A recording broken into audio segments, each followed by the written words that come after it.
E a casa, gente, é um símbolo muito comum na Bíblia, representando a segurança, a proteção e a presença de Deus. Em geral, a casa na Bíblia é um símbolo poderoso de estabilidade, proteção e presença divina. E é sobre isso que a gente vai conversar agora com o Padre Samuel Fidelis, pró-reitor do Santuário Basílica Nossa Senhora da Piedade. Bom dia, Padre Samuel, seja muito bem-vindo. Bom dia, Vanessa. Bom dia a todos e todas que nos acompanham. É uma alegria estar com vocês. A alegria é toda nossa. Padre, eu já começo perguntando para o senhor que o espaço casa, né? Essa questão do espaço casa ser bastante presente, né, nas passagens bíblicas, ser bastante mencionado, não é à toa, né? De uma maneira geral, entendamos que a fé bíblica é uma fé que se entrelaça na realidade familiar. Não é à toa que o Deus de Israel é conhecido como o Deus dos pais. Portanto, toda a comunicação de fé, o itinerário de fé que nós podemos fazer é sempre em referência àquilo que nos foi legado pelos nossos pais e pelos nossos antepassados. Portanto, a casa, na perspectiva bíblica, é o lugar por excelência da experiência da fé, da transmissão das tradições e também daquilo que você começou dizendo, lugar da bênção, lugar da proteção, lugar da experiência divina. Padre Samuel, uma coisa que a gente já teve a oportunidade de falar aqui no Manhã e que eu gostaria que o senhor falasse um pouquinho mais é a diferença de casa para lar, né? Casa, espaço físico e lar. O que difere os dois? Entendamos por lar o projeto humano. Quer dizer, a casa significa a constituição física, a edificação, o conjunto material, os sonhos estéticos a respeito de um lugar que nos traduza. De alguma forma é isso, né? Na nossa casa a gente escolhe o sofá, a cor, a localidade, prefiro este bairro e não aquele. O lar significa aquilo que antes de tudo é constituído por Deus. Se nós vamos lá, a beleza do Salmo 127 se diz do Senhor que constrói a casa. Portanto, a casa na perspectiva de lar é o lugar, antes de tudo, onde nós aprendemos a experiência de fé, onde nós aprendemos a humanidade e onde nós partilhamos tudo aquilo que nós somos. Então, o lar tem a ver com o horizonte da família, tem a ver com aconchego, tem a ver com o lugar da confiança, tem a ver com o lugar da experiência da fé, da partilha e do pertencimento, não é? Espiritual, que é aquilo que constitui uma família, não é?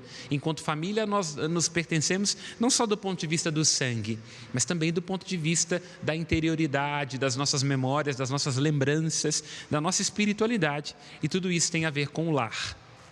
Senhor, falando aí, me veio à mente, né, o desejo de boa parte da população, que é o de ter a casa própria.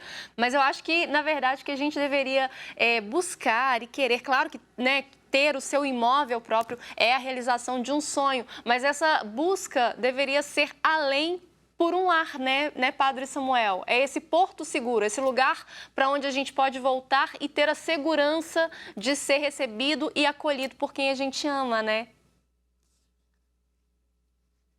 Com certeza, se é simplesmente uma casa, nós podemos experimentar a solidão de casa cheia. Quer dizer, se for simplesmente uma questão de um projeto pessoal ou estético, não há aconchego, não há encontro, não há desejo de retorno, não há motivos para poder voltar. Então é lógico, buscar ter uma casa é extremamente legítimo. A gente até diz assim com essa piada tão conhecida, né? Quem casa quer casa.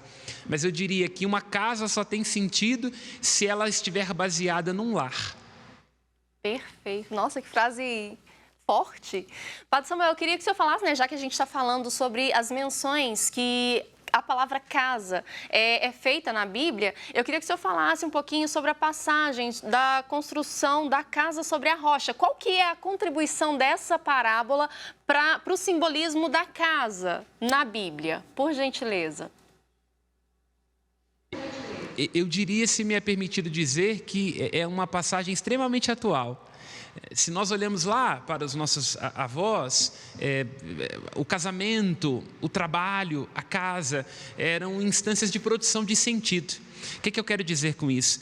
Todo mundo sabia assim, vou me casar com fulano, com ciclano, e aí está tudo resolvido, ficaremos juntos a todo custo até morrer, esta é a nossa casa, vamos criar aqui os nossos filhos. Mas hoje, nos nossos tempos, tem uma nota que entra nessa sinfonia do lar, que quase desafina, que é a instabilidade. Portanto, esse trecho do Evangelho de Mateus está dizendo que a casa e que o lar devem estar alicerçados na perspectiva da fé, porque a fé é que traz solidez, porque nós somos inconstantes. Pense, por exemplo, quando alguém vai se casar, a gente está profundamente apaixonado e aí aquela pessoa é jovem, bela, esbelta, aí depois vem os problemas, aí a pessoa pode adoecer ou alguma dificuldade, ou se perde o emprego. Então nós estamos o tempo todo instáveis. Então nessa instabilidade é preciso alicerçar-se sobre algo que é firme. E o que é firme? A fé, a esperança, como diz o apóstolo Pedro, que não desaparece, que não estraga, que não se altera, e sobretudo a palavra de Deus, não é? Portanto, a nossa casa, lar, tem que estar alicerçada sobre coisas que não passam, porque nada mais próprio de uma família do que a instabilidade dos desejos, dos afetos, dos sonhos, das expectativas.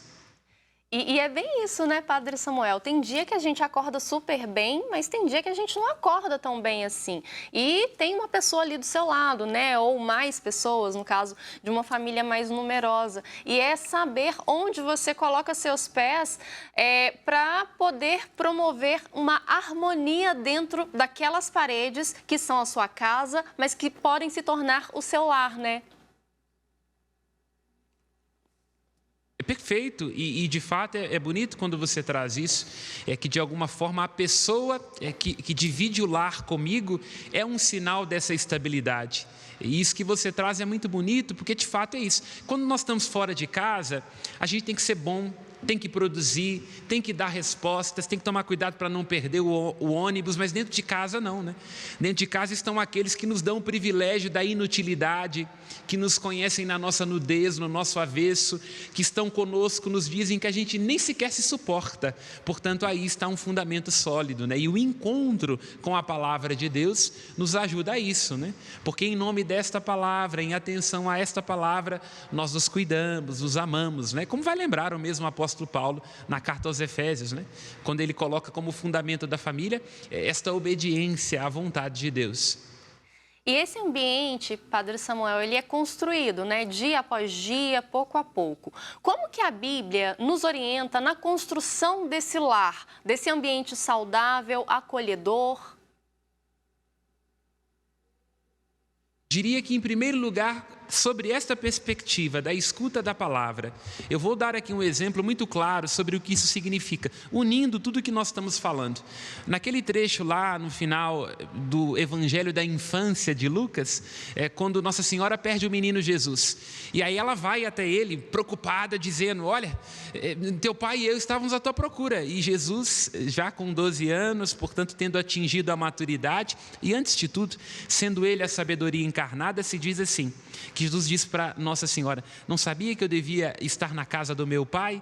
Aí olha que coisa interessante, se diz que Maria acolhe a palavra do menino e guarda no seu coração, meditando. Olha que coisa interessante, Maria medita aquilo que é a palavra de Deus. Portanto, num lar é preciso que haja espaço para que Deus fale, e Ele fala sempre, não é? E também é muito importante que no lar nós tenhamos a capacidade de escutar aquilo que o outro está dizendo. Às vezes, como mãe, até bem intencionado, como foi Nossa Senhora, a gente está muito ávido de fazer alguma coisa ou de proteger, mas nós temos que nos perguntar: quem é este ser adiante? Quem é este filho, aparentemente na sua rebeldia? Deixar que ele venha à luz e no momento que ele vem à luz, acolher aquilo e assim fazer um processo de gestação contínua. Esse é o grande desafio da família, né? Estamos sempre em parto. Aí o que Lucas diz?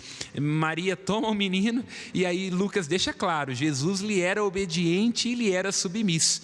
Portanto, acho que ali naquele trecho da Escritura tem um relato. É quase que uma pintura muito interessante de como a Sagrada Família nos ensina a ser família.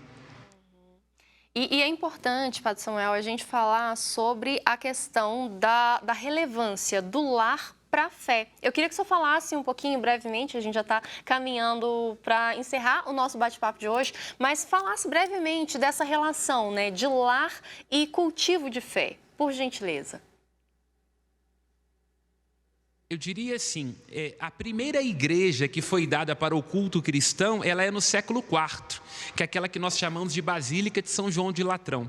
Durante 400 anos, onde é que os cristãos se reuniam? Naquilo que se chamava Domus Ecclesiae, que eram casas de famílias que, abertas à fé, acolhiam a comunidade para que pudesse rezar junto. Portanto, a igreja é eminentemente, inicia-se assim e tem a sua força assim, uma experiência do lar, da família, do encontro.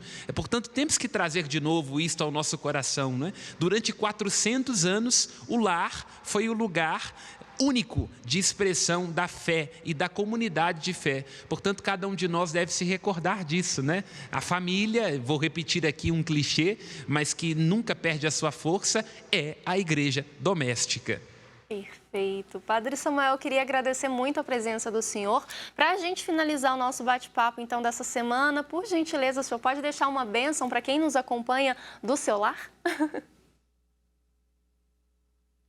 Eu agradeço mais uma vez a oportunidade e invoco a bênção de Nossa Senhora da Piedade, tendo consciência de que é isto, né? Na família nós encontramos um amor que faz arder o coração, ranger os dentes, mas que também é capaz de entregar o céu.